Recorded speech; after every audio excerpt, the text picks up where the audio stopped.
Hey guys, I am in New York City. I'm at the Penguin Random House offices where it all started with Laura, my amazing editor.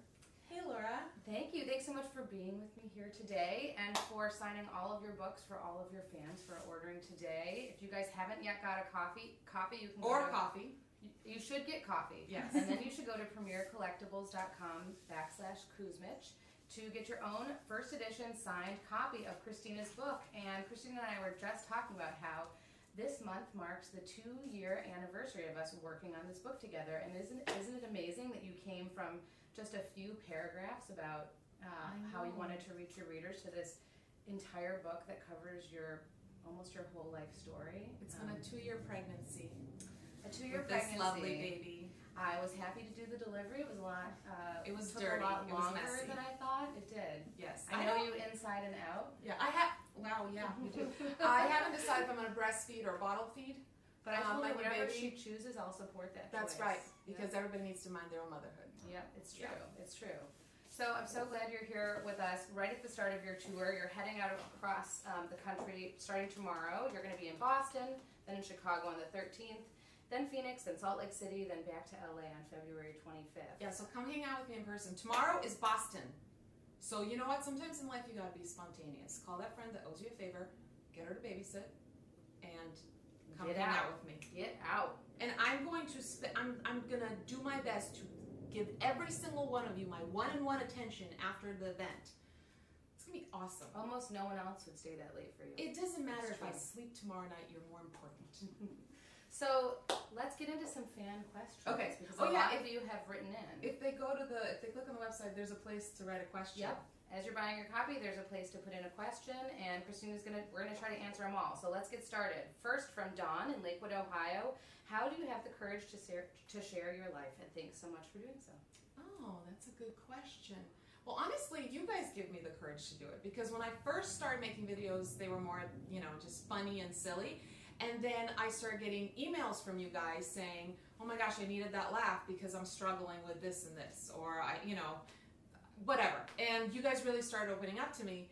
And then I thought, man, they don't even know what I've been through, and maybe it'll help somebody feel less alone, which is sort of my goal in everything I do.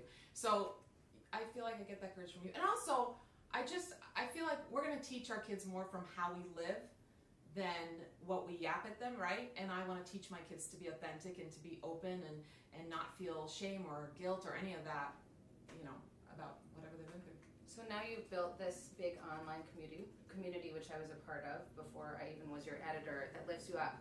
But Amy in Santa Rosa Beach, Florida wants to know, was there a single most rewarding experience that made you glad you pushed through those early hard times when things were at their worst?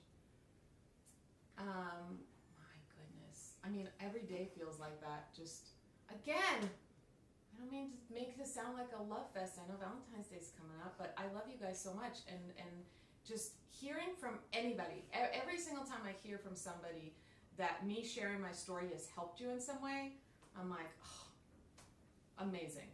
Because when I was going through my crap, and anybody who's going through a tough time can relate, in the moment, it doesn't feel like you're ever going to get out of it. It feels very permanent, and you never think my voice will matter. My voice will encourage somebody. I didn't think that. I was sort of the girl everybody pitied, and so it's amazing. It's just crazy. Life is crazy. Should I sign? Yeah. Anytime you feel like it. Sign your arm? You have to sign and talk at the same time. Oh, I don't know if wow. you've mastered that skill set. Not enough coffee in the world. If you haven't, I'll coach you right through. Okay. Sort of on the flip side of that, Chris from Stevensville, Montana wants to know. Oh, bye-bye. Okay. What was the worst parenting advice you ever got? Anything that had to do with how to raise perfect children. Anything that put way too much pressure on me. Especially when you're a first-time mom, a young mom. Everybody, people give you this advice that makes you think you're going to screw them up. We are going to screw them up a little bit. That's normal. Because we're human, we're going to make mistakes. But in the long run, they're going to be okay. So I've tried to go, okay, I don't want that piece of advice, and I don't want that piece of advice. I think chasing perfection is the most exhausting waste of time ever. It also kind of reminds me in the book when you write about being on the, oh my God, none of the pens work. The whole bag. You guys are fired. We're throwing. I hope no one's hiding back there because they just got smacked. Oh, here, this one works. Oh, yay.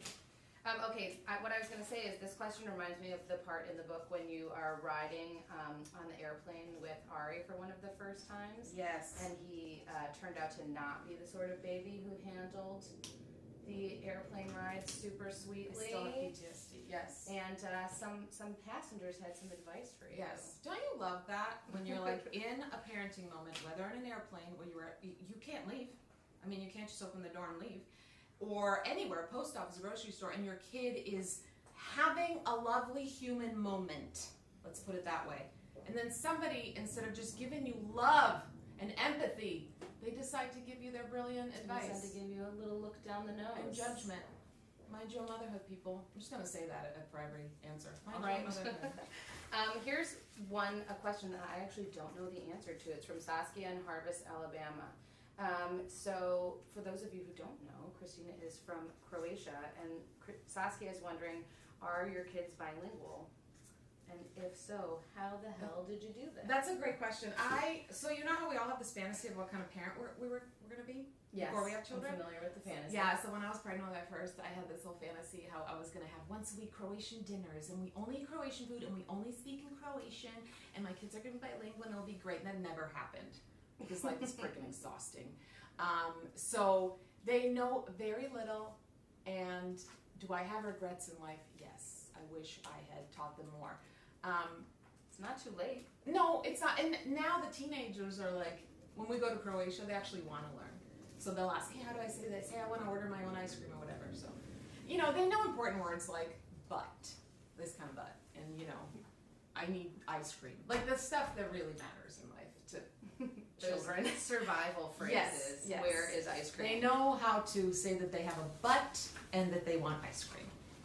So I've got two questions that kind of go together here that I feel like one of the things I learned from reading this book sort of answers these questions, which is from Jack in Cortez, Colorado, and up to the top also from Jillian in Zionsville, Indiana. And these are questions about what keeps you motivated. Do you have a quote? Do you have a podcast? Do you have books? Do you have a personal guru, somebody who you turn to? And it sort of reminds me of in the first chapters about how you did so much reading when you were a single mom hanging out by your two kids. So who is it that you look to, and where do you get your own little mantras from? So one of the books that I was reading during those times was Elizabeth Gilbert's Eat, Pray, Love. Mm-hmm. And there was something about the way she, early on in the book, described divorce and leaving her marriage, that it was like, oh my gosh, she just said it for me. Like I didn't know how to put it into words, and she did. And there was a couple times, I'm not a reader who underlines things, but in that book I was like underlining, and it was so interesting because she was on this journey of like going all over the world, and my journey was headed to the social service office to apply for food stamps. So it was like not as exotic, but I think that's just a testament to how it doesn't matter, whether you have a lot of money or you don't have a lot of money, or how different those types of circumstances are. Like our human emotions and our fears and our worries and our disappointments, all that stuff is very universal. So that was a book that at the time really helped me feel less alone.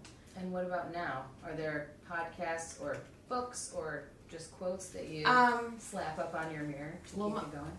Well, my favorite food quote is from Julia Childs. Familiar with her work. Yes. Which is everything in moderation, including moderation. I like that. Girl. I like that last part especially. You guys see me eating donuts and you're like, do you eat that all the time? In moderation. And then I do moderation. But there's a lot of, I don't know that I can name just a few. There's just, sometimes it's not even like famous people. Sometimes it's literally a comment somebody will leave on one of my videos. I'm like, oh my gosh, I'm going to write that down. Like, I like the way that's worded. Or, and I guess that's the most important thing I would tell you guys, is that I feel like everybody has something to offer. And even if you've never written a book, or even if you're not a, public celebrity, whatever, you have so much to offer. So share it. So Deb in Flemington, New Jersey wanted to know what inspired you to move on from your videos and reach beyond that and actually sit down and write a book.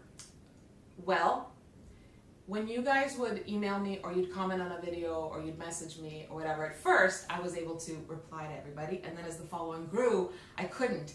And I laid in bed at night and felt bad because somebody was really struggling, reached out to me and told me in the email, you're the only person I'm reaching out to, and how do I not reply to that person? What if they don't reach out to anybody else? And I mean, there was just all this guilt.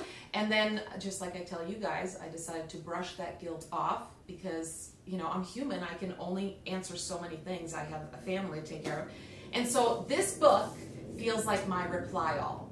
I really, when I was writing it, I thought about every email I've gotten. I thought about the struggles you guys shared with me. I thought about the comments you put on my videos and wanted to touch on all those topics, which is why it really covers a variety of topics beyond just parenting too. So that's why I wrote the book. It's my reply all. So if you have not received an answer from me in the last few years, well, here you go. It's a very long email. It's a very long email. Oh my gosh, it's like 68,000 words. It's a very long email. And she edited it for me to make sure I didn't put too many exclamation points because sometimes I do that when I'm excited in emails. Thank you, Laura. No problem. Sarah, I signed like 2 books. I'm doing great. I'm obviously a professional. I'm doing great. A+, and she does know how to spell her name fully. It's good. I do. I learned yesterday. We practiced. Sarah from Cranbrook, British Columbia says, as a mom with a minor disability, I get told all the time that it's a wonder I manage. I was wondering how you'd respond to this kind of assumed ignorance and how you roll with the punches.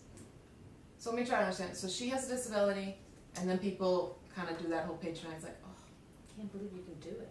Well, obviously they're insecure about their own stuff, to be honest, because they might not have the same disability you have, and they're struggling, and now they need you to really struggle because that'll make them feel better. So just know that it is ignorance. Sometimes you just gotta ignore it. Nancy from Moreno Valley, California asks, how do you keep sane in a blended family? How do you keep what? Sane. I have what chapter is it? 8? I can't remember. Called, hold on, I'll tell you guys. You just look at the table. I could that easy. Oh, it's 15. I wasn't even close.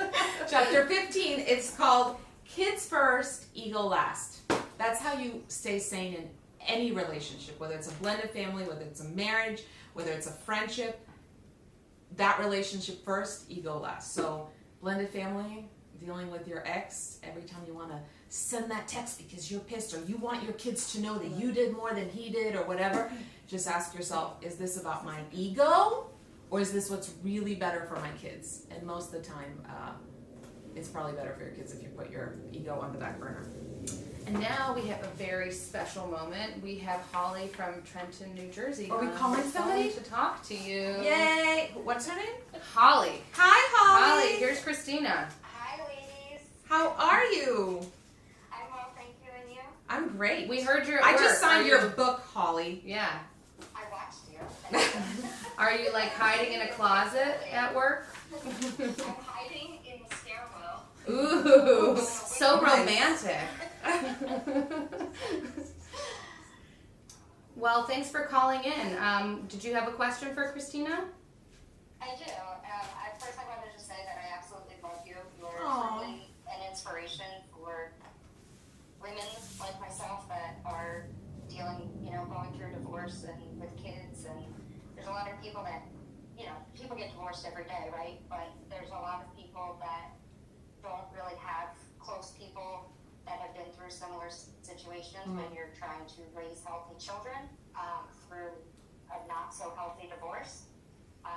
So I guess my question is, there's also a lot of guilt that I feel at times when my soon-to-be 5-year-old tells me that she wishes mommy and daddy all lived in the same house, and she wants, her dad to come to her birthday party and things like that. So just from your experience, how do you handle the quiet times and when the guilt settles in, when those little eyes are looking up at you? Right. Well, first of all, you're normal. Like, all those feelings are so normal. I write in my book how I heard somebody say early on when I was going through those feelings that it is better for a child to come from a broken home than live in a broken home. And obviously there's a reason that the marriage ended, right? And so even though, the kids don't get to have mommy and daddy living in the same house, there would be other problems maybe if mommy and daddy were living in the same house, right? And so just keep that in mind. And as long as they are loved and cared for, they're going to be okay. I mean, my older two are teenagers now, and you know, they're not bitter about our divorce. They don't feel deprived. Work as hard as you can to co-parent so that the kids never feel stuck in the middle. No matter how, you know, your ex is behaving, you behave with love, and you know, just the more you can make this least dramatic for the kids, every way you have power to, the better. Great. But also, I wish I could hug you, because I know this time is so hard and it sucks, and it's just really, really hard and sad, and I just hope that you can sort of see past it and know that it gets better. It just does. Thank you. I appreciate it. Most of the time it's good. It's just those moments here and there when you're by yourself and, Yeah. you know, it settles in. At the end of the day, I'm sure if you followed me for more than 3 seconds, you've heard me say it because I repeat it too often. Like, give yourself more credit than criticism and more grace than judgment, you know? And at the end of the day, instead of, oh, did I handle that well? Or, oh, did I respond well? Or did my kid have enough? Or whatever. Just, you know, start writing the ta-da list, right, as I call it, and go, this is all the things I did today for my family. And just keep giving yourself that credit, because it's so easy for us to beat ourselves up. Absolutely. I agree. Thank you so much. Thanks for chatting with me. That Thanks, was fun. Holly. Thank you. Enjoy the book. Hopefully. Thank I you. can't wait to get it. Thank you. You're welcome. Bye-bye. Aw. I know. I was going to recommend to her crying in your car and eating flatbread. Oh, yes, I do. Which was also I do, right? That was a coping Yes. mechanism I could really get on board with. Yes. Just eat bread alone. I did that a lot. There's a little sticker on this book, so whoever's getting it, Katie, Melissa, Jennifer, I don't know who you are, whoever gets this, I just fixed it for you. You're welcome. That's the kind of quality control we provide here at Painting Yes. Random House. We Yes. have authors personally check every In fact, I'm going to copy. read every single one of these copies right now to make sure that it's all done correctly. No, you won't.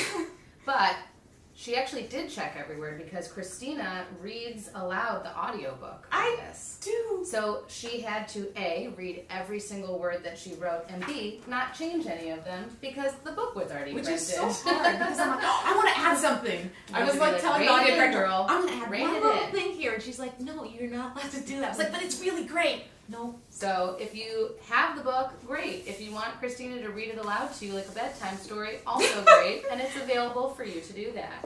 Okay, here's another question from Sophie in, oh gosh, a different country that I can't pronounce. I'm so sorry, Sophie. What do you think that is? Sophie, what's your question? All right, so this is about mom guilt again, but I thought it was from an interesting angle. So Sophie wanted to know, how do you cope with guilt when you're combining it with being a mom and also trying to pursue an interesting career? So, I feel like I know. Balance I have those a video. two guilts. I have a video called Hardworking Moms, where I basically talk about the whole stay-at-home mom versus working mom. Which, by the way, I hate the stay-at-home mom. There's no actual staying. Like, it's not like we just stay in one little place. It's a working mom who works at home. It's a mom who's running around like crazy at all times. There's no staying in it. So can we first change that? And as far as working moms, there's guilt. So the stay-at-home moms feel, we're not calling it that. What are we calling it? Run around like crazy moms who work at home are feeling guilty because, oh my gosh, you know, I hear all the stories. My college degree's going away, or I'm not bringing in any income, or whatever. And the moms who work outside the home are feeling guilty because, oh my gosh, I'm not, you know, am I putting my career and my dreams before my family, blah, blah, blah. And I think you do what is best for you and your family, period. Everybody's going to make a different choice, and you don't know anybody an explanation. Nobody needs you to justify it or explain it. I don't know if I'm answering the question because I think that's totally, no, I think that's totally it. And I think one of the things your book showed me, definitely, as someone who is trying to have an interesting career, is that, you know, being a mom shouldn't stop you from having the other things you want in your life, whether that is a job, yes, or making your own videos online. You're not only being a mom. Volunteer, and that when you are a happy, healthy person, your kids will see that. Yep. And so I think part of it that you've taught me is about leaning into your choices and not providing those explanations, because that's what you'd want for your own kids. And also, think about whether your guilt, and this is for anything, comes from you really feel like you're doing the wrong thing, or does it come from the outside voices? And most of the time, it's coming from the outside voices, and you need to tell those outside voices to hush. Like, you know in your heart what is right for you and your family. No matter what decision you make, you will be judged. No matter what decision you make, somebody will judge you. So you can't base your life on that.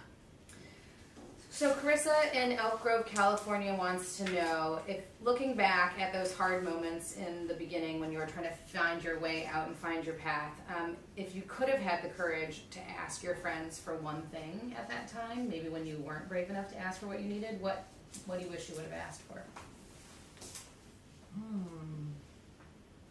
Besides donuts. Besides donuts.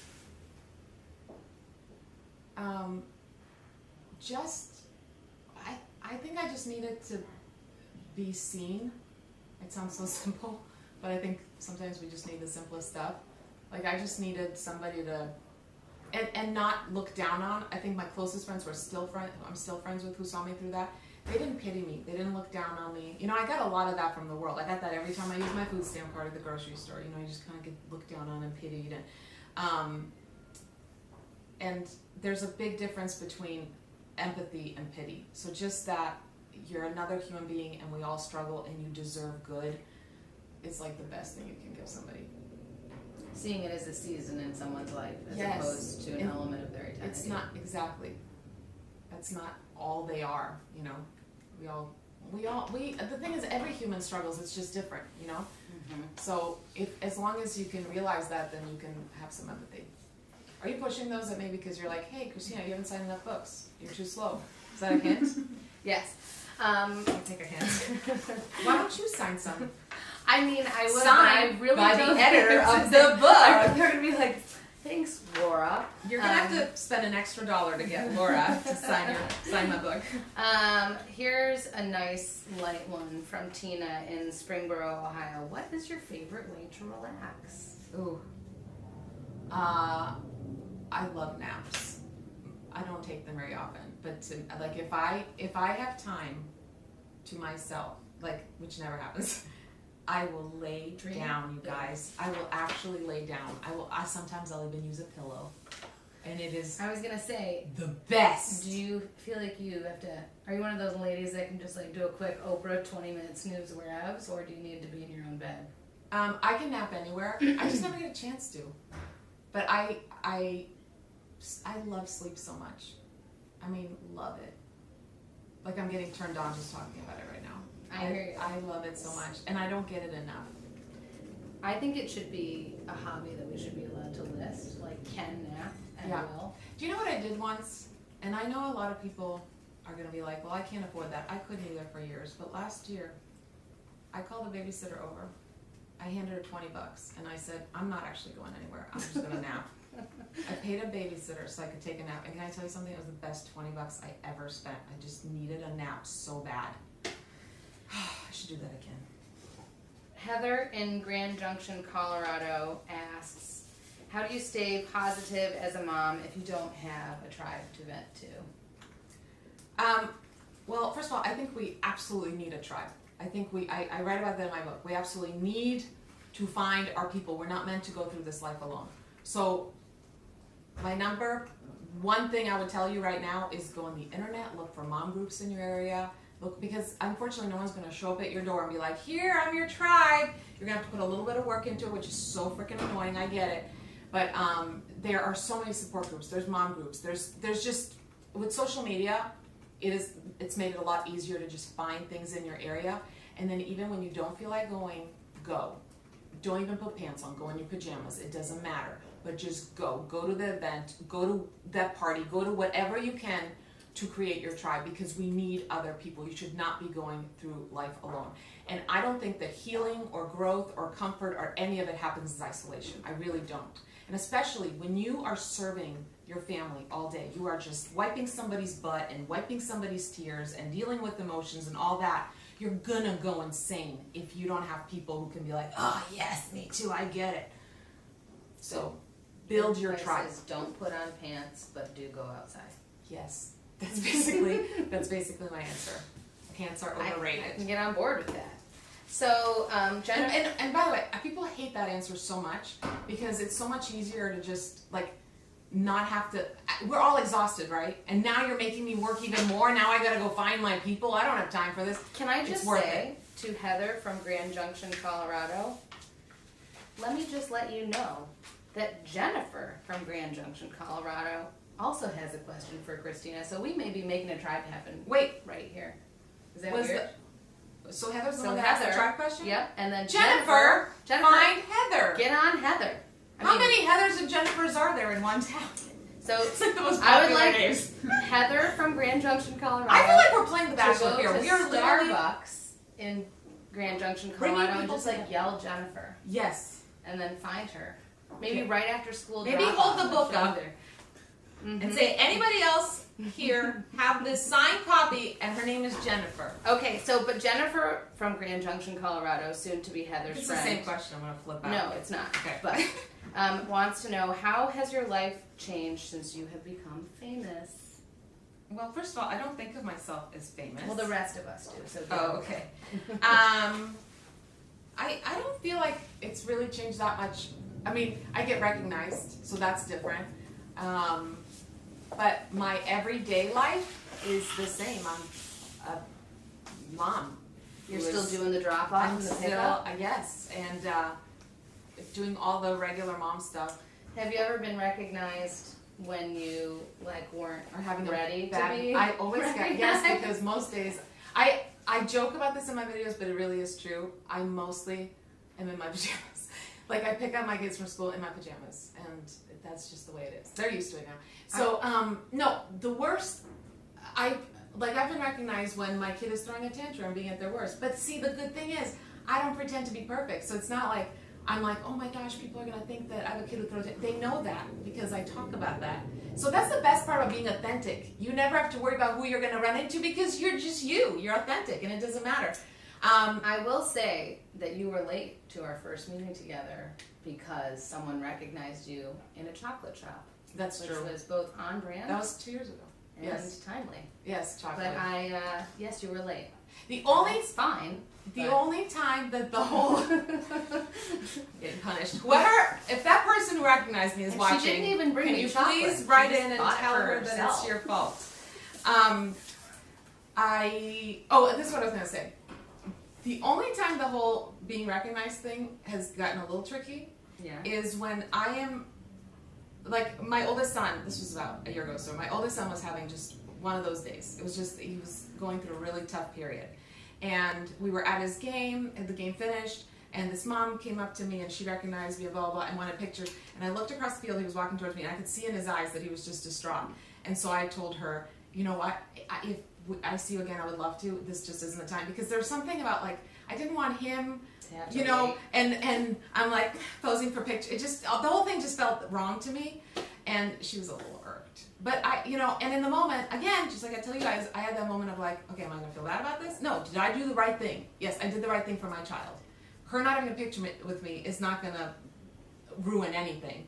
But my child knowing that you are, I know you're struggling, you are now a priority to me, and this is all that matters. That will affect him for the rest of his life. Mm-hmm. Okay, I need some of this. Go ahead. Do it. Okay. Let me find another good one here. They're all good, guys, is what she meant. Every single person who wrote It's it. true. But I'm sure some of them are similar, right? Yeah, well, that's actually what I'm sort of seeing is that there's two, one from Rebecca in Midland, Texas, and one from Crystal in Lansdale, Pennsylvania. And they both kind of wanted to know about being a single mom, and if there was a moment where you felt like, before you met Philip, your now husband, where you felt like you were going to be fine. That you didn't necessarily need to find the next dude, but that you were gonna be able to make it work. Yes, it was my turning point, my Wednesday night dinners. And by the way, I don't think it's like a point where, everything is clear. Life doesn't happen that way. It's like one little moment, and another little moment, and another little moment, and another little moment, right? But that was the time when I was like, I have value, and I'm worth something, and the kids and I are going to be okay. And it's just finding that thing. Stop. You know, I always say stop focusing on the long list of things you can't do and don't have, because that list will always be longer. So it's natural, easier to focus on it because it's the longer list. Instead, focus on the things you have and can do, in no matter what that is, even if it's small, and do something great with that.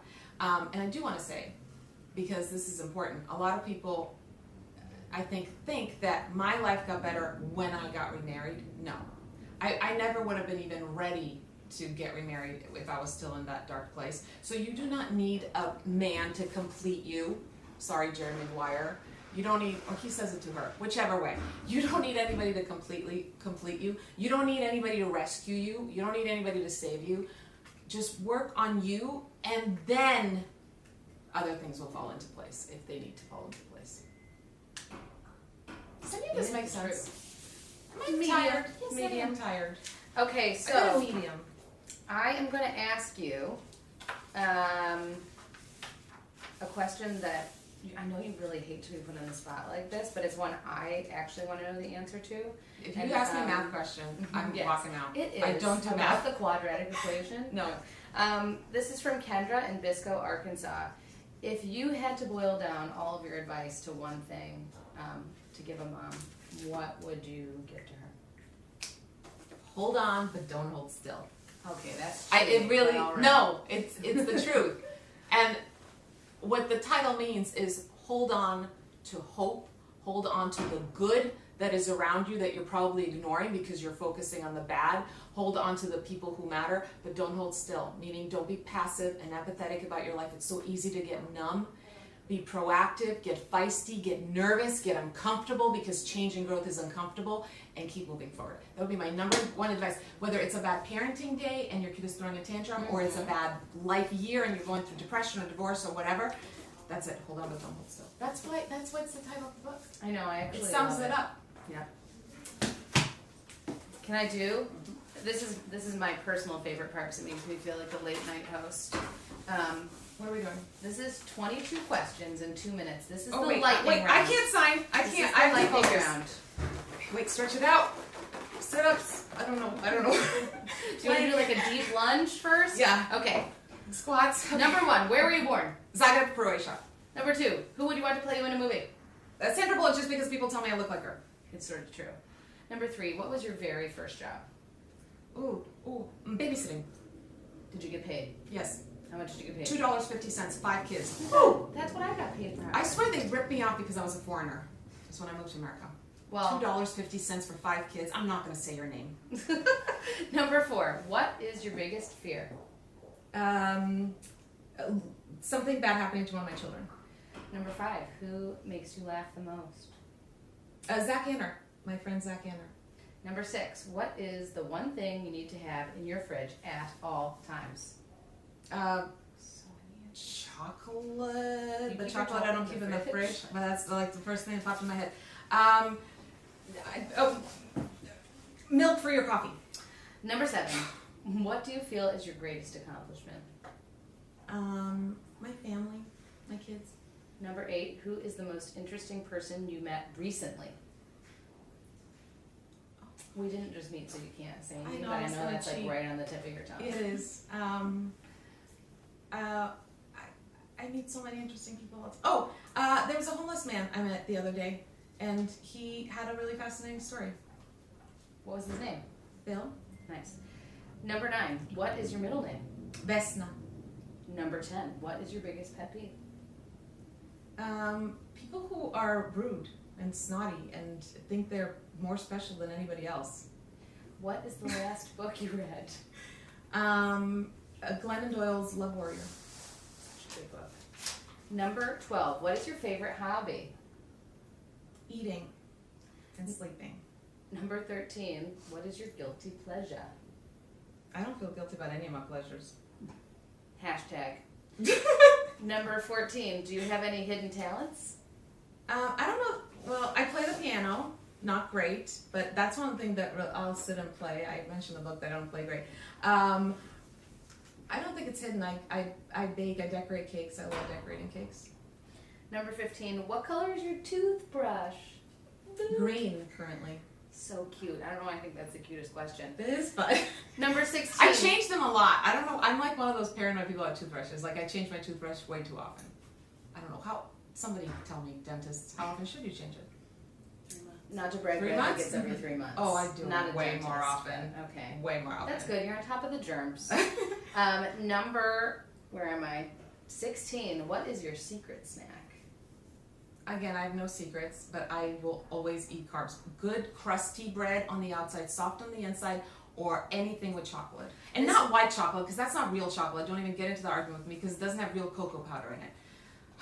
This is true because I ordered Kristina's salad today, and she was like, "Can you just make sure it comes with like bread, also bread?" How can you eat a salad without bread? You order Here bread I was with a being salad so on the New side. York, ordering my famous friend a salad, and she asked for bread. Number 17. How? By the way, I live near LA. LA people don't eat enough bread. I'm just gonna put that out there. Bring bread back. Hashtag bring bread back. BBB. Number 17. How do you take your coffee? Sweet and creamy. I can't do black coffee. What is the last movie you saw in theaters? Greatest. Oh, rom-com I took my teenagers to see the movie? Tom Hanks and a famous guy on PBS. I'm tired. Oh, Fred Rogers. Yes. What is the movie called? Won't You Be My Neighbor? Yes. Boom. Penguin Tie-in edition available. I loved it. There was a quote in there actually. Anything. Oh yes, I love this. There was a quote in there that stuck with me. Anything mentionable is manageable. Oh. And I love that, guys. Let's just talk. Did your teenagers get it out. like it? Was it a good mom-teen yes. bonding experience? In fact, my oldest son, who I thought his reaction was going to be, "Oh my gosh, why did you make me see this movie? It's cheesy," cried. Like it really got him because it deals with a lot of like anger and how to cope with anger, and it was good. All right, it was good. Good rack. Number 19. What is the last gift you gave? Oh, I just left secret Valentine's Day gifts. My kids aren't on Facebook, so they won't know this. For all of my kids before I left for this trip. Aww, that's so cute. And I'm gonna like call them and tell them where to look. Oh, so you like hid them? Yes. So I'm gonna call them and be like, "Happy Valentine's Day. Look here. You look here. You look here." Nice. You're also sort of like presuming they won't do any cleaning or tidying while you're gone and run into the presents. I know my children. Okay. Number 20. What cause is dear to your heart? Cause? Yeah. Well, there's more than one. I have been involved with a few organizations that deal with child sex trafficking. I did a couple videos on that. By the way, it's happening in your neighborhood. It's happening in every neighborhood. It's not happening in somewhere far, far away. So we need more awareness around that. Also, single moms. There's an organization near me called Single Moms Outreach, and we're going to do a few things with them. There's an organization called One Simple Wish, and it grants a simple wish to a kid who's in foster care. And sometimes they literally just want a backpack for school, or they want dance lessons. It's the sweetest thing. They're asking, sometimes it's like really the simplest thing that every kid should have. So I'm going to mention that first. So Saving Innocence is the organization that I've been involved with, and Single Moms Outreach, and One Simple Wish. Number 21. What is number 1 on your bucket list? Get this book into your hands. Writing a book. Did you like how that was like a fun plug? But it's true. And get some good bread. Yeah, you and you worked. What you guys don't know is that as we went through this process, Kristina wasn't always sure that she had something to say that you guys would want to hear, and she worked really, really hard and pushed through a lot of hard times to get to those stories. You helped me, and I'm really, really proud of it. I had all the normal insecurities all of you guys have about is this worth anything? Is it going to help anyone? And she went to some places that we didn't think we were going to go at first, too. So it gets really deep. Last one, number 22. Where do you want to go that you've never been? I've never been to Africa, and I thought it'd be really cool to see that part of the world. My dad has been there a few times, and all his stories from there really kind of got me excited to go check out Africa. That's great. Well, great. Well, thank you so much for doing this with us today. This was so fun. And thank you all for buying a book. I hope you enjoy it, and we'd love to hear what signing. you think. We'll sign them all. Yes. Thank you.